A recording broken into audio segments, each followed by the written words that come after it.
First of all, like always, I want to thank you guys for coming out and covering Penn State football. I also want to thank the fans that showed up and supported us. Big game, big win. So the fans that came back into town, the students that came back into town over Thanksgiving break to support us, we really appreciate that. Overall, obviously, the game did not start the way we'd like it to start. Very, very sloppy on offense and defense. But after that, from that point on, very pleased. We won the takeaway battle, 3 turnovers. And to be honest with you, really 5 turnovers because we had 2 fourth down stops as well. I kind of look at them as turnovers as well. Explosive play battle, we won that. The 3rd down battle, we won that. The sack battle, we won that. The field position battle, we won that. The penalty battle, we did not. Got to get those things cleaned up. And then the middle 8, we won that. So, talk about statistics that we talk about being important and impactful in college football. We did a great job with those things. But overall, we found a way to get another win. If you study college football, not just Penn State, if you study college football, it's hard to win consistently. And the fact that our guys were able to find a way to win 11 times this season during the regular season, I'm proud of them. And I told them in the locker room, good news and bad news. Bad news is that we were supposed to have practice off tomorrow. They were supposed to have the day off. We do not have the day off anymore. We'll be back to work tomorrow morning. Enjoy this for a couple hours and get to work. So open up the questions. We'll go Mark and then Rich. James, when you heard the results of the Ohio State game, does that change anything at all about your preparation or the way you approached the game, or is it same old, same old? No, we had to find a way to beat Maryland, and we had to find a way to get better. And besides the opening drives, I thought we did that today. So, we played a ton of guys, which I think is really valuable.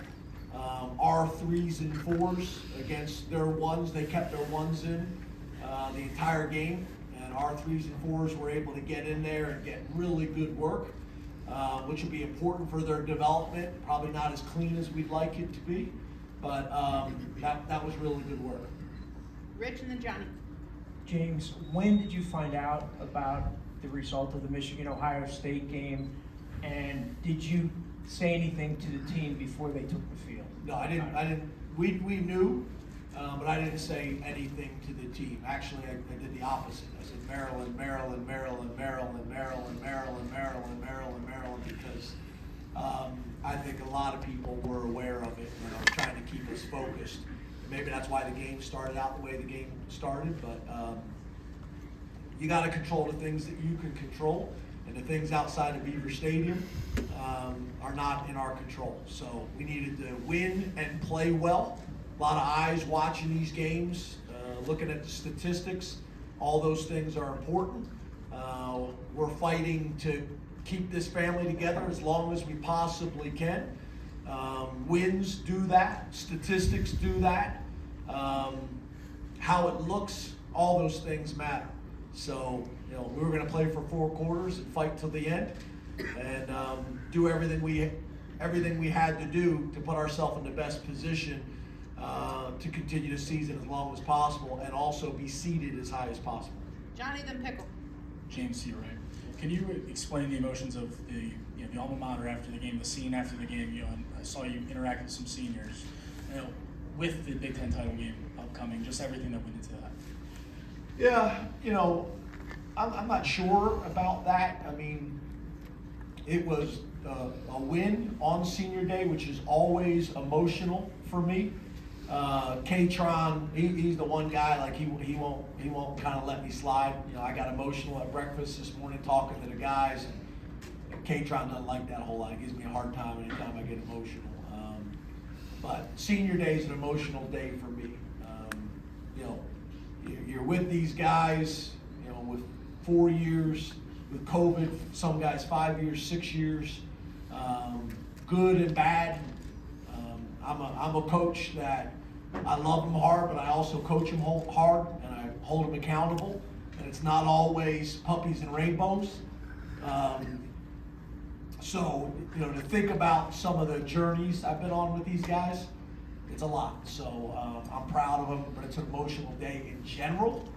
And then on top of that, an opportunity to go to Indianapolis and play the Big Ten championship game, pretty cool.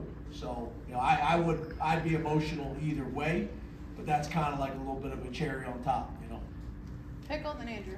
Coach, right in front of you. Tyser Denmark called a touchdown there at the end of the game. What has his progress been like this season, and what do you think that play specifically can do for him moving into the postseason? Yeah, he's a talented guy.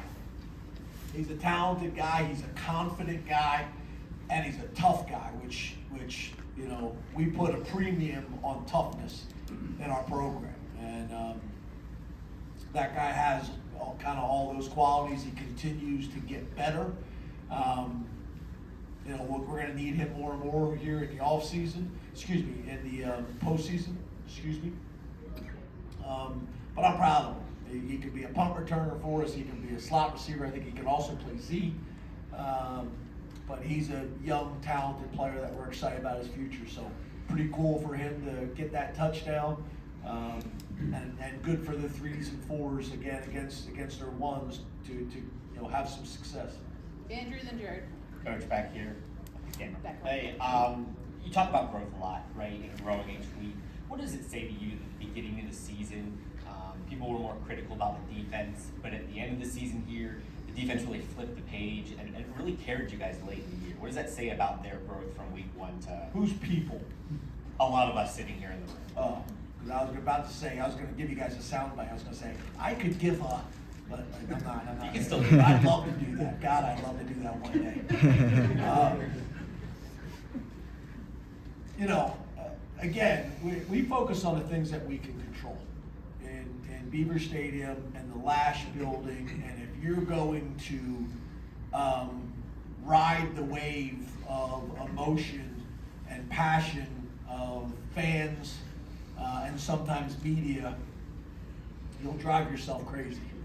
So I've been doing this long enough to not do that. Understand that you guys got a job to do, and again, focus on the things that we can control. I've talked about it before. We got a history here on the defensive side of the ball. We've had it for a long time, way before my time. Every defensive coordinator I've had since I've been here is finished in the top 10. Their defenses pretty consistently in the top 10, a lot in the top 5. That's a credit to those men and their leadership. It's also a credit to how we operate and how we do things. I think it's telling about the culture of the program. We're playing really well on offense, defense, and special teams. We got to get our field goal protection cleaned up. Had some moving parts in there, some new guys with some injuries, and that wasn't good enough again today, but overall, pretty darn good. I think Barker's kind of a quiet story. No one wants to talk about the field goal kicker until he misses something, and he's been really good for us since taking over that spot. Jared, then Tyler. Hey, Coach Franklin, to your left. Hey, Jared. I know you might end up sounding like a broken record with this question again, but I think his play warrants that. Tyler Warren breaking another record. He might have the most broken records maybe ever here. Can you just talk about his play again and how impressive he was for another week? Yeah, he's a beast. And I think the point is that everybody goes into it saying you got to stop Tyler Warren. Everybody's defensive game plan is we can't allow 44 to impact the game. Just like for us, it was Ty Felton. We went into this saying Ty Felton's going to make some plays. He's a really good player, but we've got to limit his impact. Everybody said that every single week with Tyler Warren. No one's done it. They ought to bring the Mackey Award tonight. Put it on a private jet, fly it to Tyler Warren, give it to him on Sunday, and then he should get an invitation to New York. He's done it week in and week out. He's a big-time player, and he's doing it when all eyes are on him, and he's the focus of the game plan to stop him. So he's a special guy. His humility is impressive. Yeah, you guys ask him questions. Every question he gets, it's an opportunity for him to turn the attention to his teammates. He's a stud. He's a stud. I'm going to try to convince his parents. I'm going to send them to one of the romantic vacations up in the Poconos and try to get the parents to have more. I don't know if that'll happen. Last two, Tyler, then Neil. Thanks, James. I'll try to follow that one up. When you look at this team coming off the loss earlier this month, 4 games ahead, the way you finished this month in November in those matchups in Big Ten play, additionally kind of juggling some of those injury issues, what did you learn about this particular program, this squad right now, over the course of this month to earn yourselves opportunities in December? Yeah, what I don't think a lot of people understand, except for people that really study the game, like you guys and NFL people and college coaches, it's hard. You know, especially with the expansion of these conferences. This is the most competitive Big Ten there's ever been. And to have your team ready to play week in and week out, it is very, very difficult to do, and it doesn't happen very often. And you look around college football, you watch the highlights, it's not happening. So this team finding a ton of different ways to win, blowouts, comebacks, overcoming adversity, winning because of defense, winning because of offense, winning because of special teams. You know, when you play as many games as we do now in college football and the type of opponents that we play, you're going to have to find different ways to get it done. It may not always be pretty, but I also think that's the beauty in it, right? So I'm proud of our guys. I'm proud of everybody in that locker room because everybody played a role in it. I'm so appreciative of the managers and how they run our practice every single day. The equipment people, the student managers and student trainers, they're phenomenal. The D squad has been great all year long. The grounds people that, you know, we got new sod in the stadium. Our grass was phenomenal for this time of year in this part of the country. All this stuff matters, and all this stuff adds up. Pat Kraft and his leadership, willing to fight for our program, which that hasn't happened in the past. Neely Bendapudi has been phenomenal. Michael Wade Smith, Matt Schuyler, and now Kleppinger. Everybody deserves credit because you don't win 11 games in this type of conference, you know, without everybody playing a role. Even you guys, all the positive articles you guys write, it's all impactful. It all adds up, and we appreciate it. So, thank you. Last question to Neil. James. It didn't look like it was the smoothest post-game handshake. Is that the statistics and their ones still in there, or can you explain that last touchdown? Yeah, I get it, right? At the end of the game, we throw a touchdown. I get it. But a couple things I will say.